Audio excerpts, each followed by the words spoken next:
Hello મિત્રો, કેમ છે બધાને? જય માતાજી, જય શ્રી કૃષ્ણ। તો આજે અમે વેગડી ગામે આવ્યા છીએ માતાજીના મઢે ની વચ્ચેથી હું તમને બતાવું।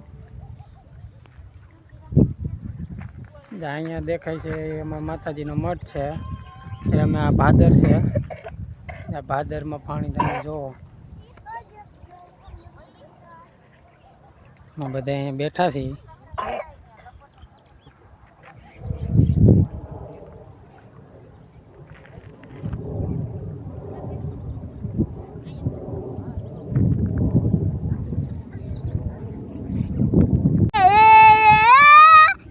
પછી અમે આવી ગયા દર્શન કરવા।